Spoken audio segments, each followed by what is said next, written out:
Hi everyone, my name is Crystal Klein. I'm the director of the hospital sector here at SEIU Healthcare Minnesota and Iowa, and I have great news. Beginning January 1st, 2026, you will be able to take up to 20 weeks of paid time off work to take care of yourself or your family members if you're injured, sick, or if you're welcoming a new baby. And so this presentation is going to get into the details of exactly how it's going to work, and I hope you stay and listen.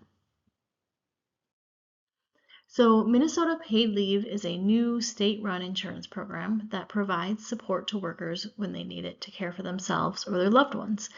It does three things. First, it protects your job while you're out on a leave of absence. Second, you get paid. And third, your health insurance must continue while you're out of work. I was working full-time as a home care worker. I didn't have any sort of family leave or parental leave. It was 4 days. So this is Summer Spica. She's a staff member at SEIU Healthcare Minnesota in Iowa, and she's also a home care worker. And she's sharing the story about why paid leave was so important for her to fight for, and the difference that it would have made in her life. And so this is a really short video. I hope you have a listen. Days after having a C-section, I was right back to work. The day after I got home from the hospital. They literally cut me open, took my insides out, set them aside, took a baby out, put them back in. They want you to rest. They want you to ice your incision.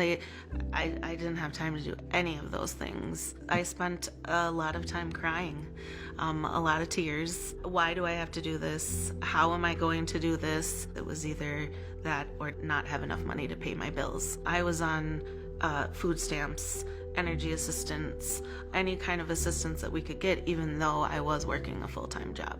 I'm willing to share my story because nobody should have to make that decision. Paid parental leave would be, life-changing for folks like myself. I was working full-time as a home care worker. I didn't have. So that gives you an idea of why union members really fought for this benefit. And how we won is we went to the state capitol. Union members testified, we lobbied and talked with legislators, and there was a whole coalition with lots of partner organizations that rallied together to try to pass this law. And in 2023, state legislators, really led by the late Representative Melissa Hortman, passed a bill, and it was signed into law by Governor Walz. And the law gave a couple years for the program to get up and running, and it's now taking effect on January 1st, 2026. So who is eligible for paid family leave? Turns out everyone in Minnesota, basically. So it covers every Minnesota employee, including full-time, part-time, temporary, seasonal workers, no matter the size of the company. To take advantage of this benefit, there's 4 things that have to be true. Excuse me. First, you have to have a qualifying event that makes you unable to work for 7 or more days, such as a serious health condition, welcoming a new child, caring for a loved one who has a serious health condition, managing a family member's active duty, or a safety concern like domestic violence, stalking, or assault. That's the first thing. Second thing is you have to have earned at least $3,700 in the state of Minnesota within the past 12 months. And third, a healthcare provider needs to confirm that number 1 is true, and they have to fill out paperwork. And 4, you have to have not used up your paid leave for that year. So how much paid leave can we take?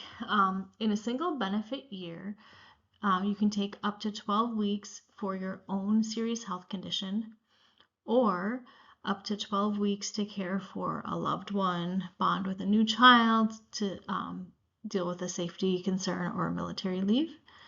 If you need to take both in the same year, then you can take up to 20 weeks combined of total leave.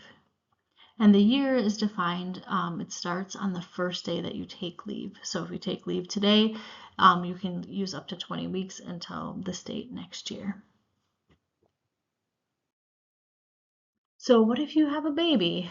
If you give birth, then you will be qualified to take 8 weeks for your own medical leave and 12 weeks for your family bonding leave. So a total of 20 weeks. Now, if you welcome a new child and you don't give birth, you're the other parent or you adopt, then you still get 12 weeks to bond. So how much do you get paid?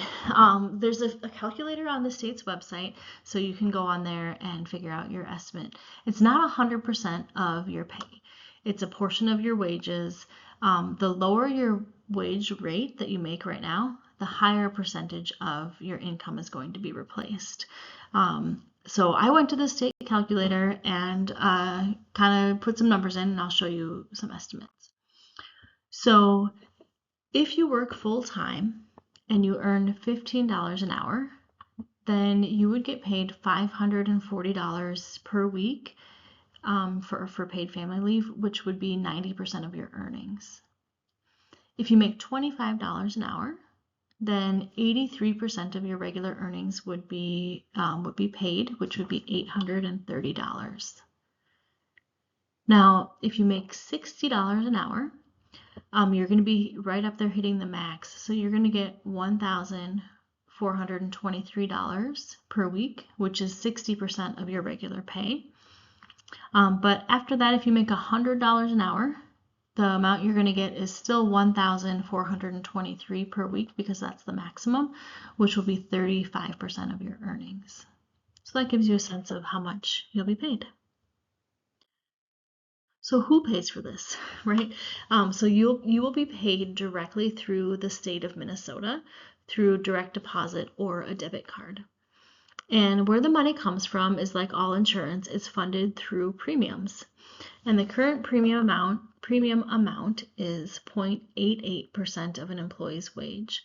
And that's split at least 50-50 between employers and employees. And for employees, it's going to start coming out of your paychecks on January 1st. And it's not very much.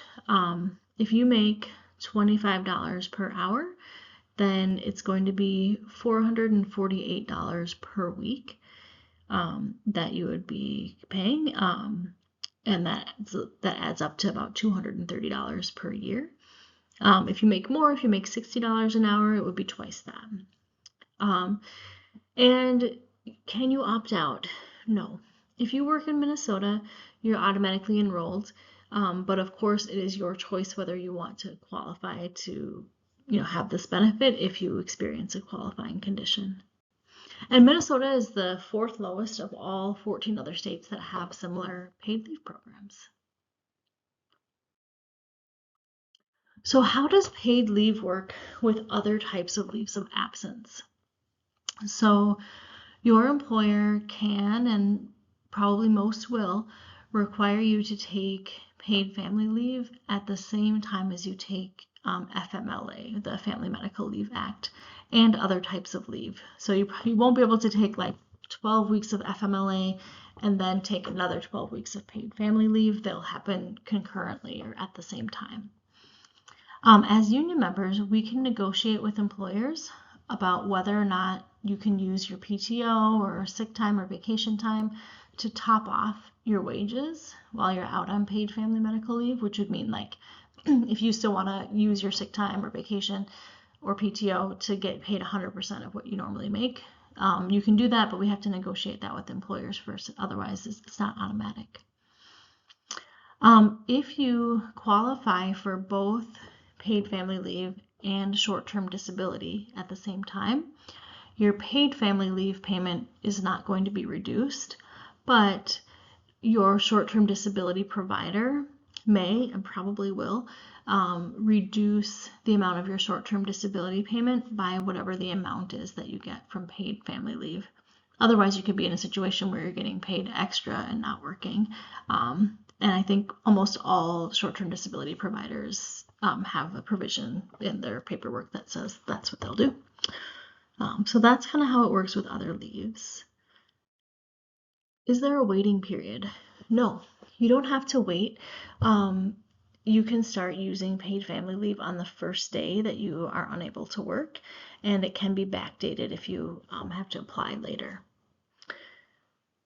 Can you take leave to care for a family member who lives out of state?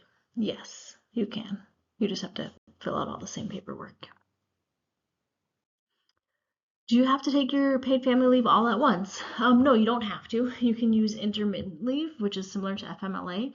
So, if you have a chronic condition or a family member who needs transportation or has recurring treatments, you might only need to take off, a week every Monday or something like that, and that would be called an intermittent leave.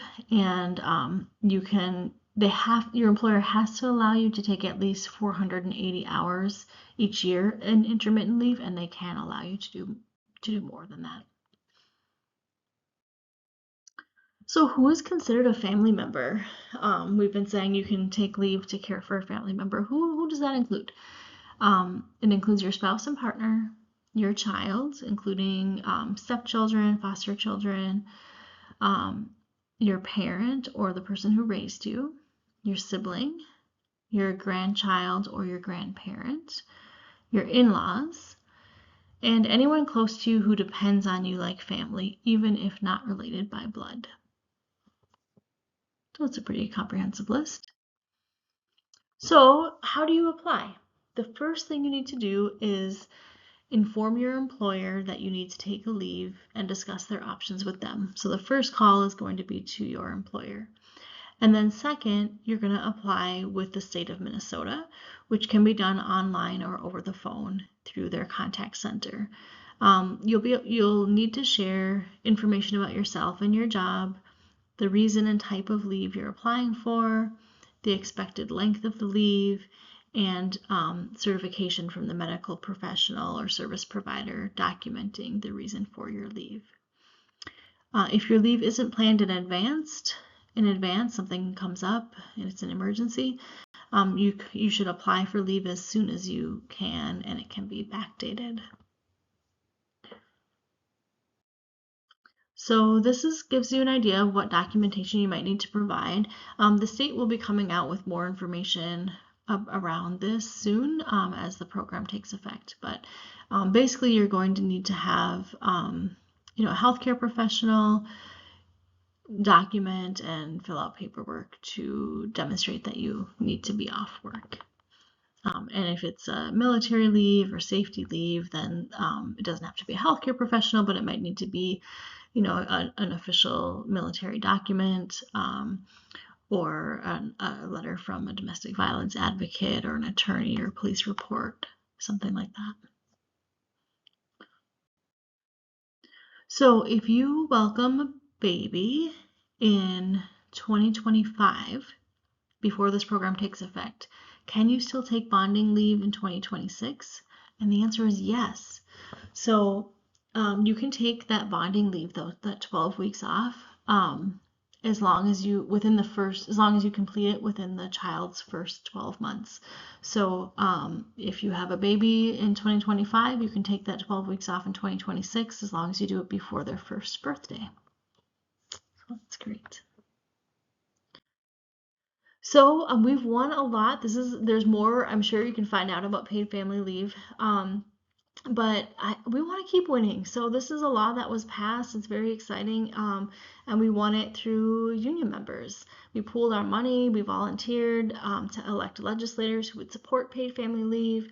We joined together with allied organizations. We lobbied, we testified to create the political pressure that was needed to pass the bill. And we can do that again on lots of issues. So, one thing, we've won holiday pay for nursing home workers, but let's win it for all healthcare workers. How about winning unemployment benefits for union members who are on strike? Or maybe there's a solution to an unsafe staffing or a work condition that's not working for you and you want to pass a law. We can do this as union members. And how we do it, it really depends on union members like you doing your part and contributing. So we'd ask everyone to contribute to our political fund, which is called it's COPE. It stands for the Committee on Political Education, and you can scan that QR code there and it will take you to a page where you can learn more about COPE and contribute, so you can make a financial contribution to keep us going, or you can get more involved. So we have a lobby day where we go to the Capitol every year in March. So, keep an eye out on your email, look for that date and sign up. Come talk to your legislators about the issues that matter to you. We also have a political leader role. Political leaders meet once a week. Once a month, maybe more. I don't know. So you can become a leader in the union and help to push for the things that you want to see. So we encourage you to get involved so that we can win more. And if you have questions about paid family leave that I didn't answer in this presentation, a great place to go is the State of Minnesota website. This is what it is. So you can jot that down if you'd like. And there's a lot of great resources on the website. There's a toolkit, there's that calculator, there's frequently asked questions, and this is where you're going to go to apply once that is up and running. So great. Well, thank you everyone for joining this presentation. Congratulations on our big win, and we'll see you again. Thanks.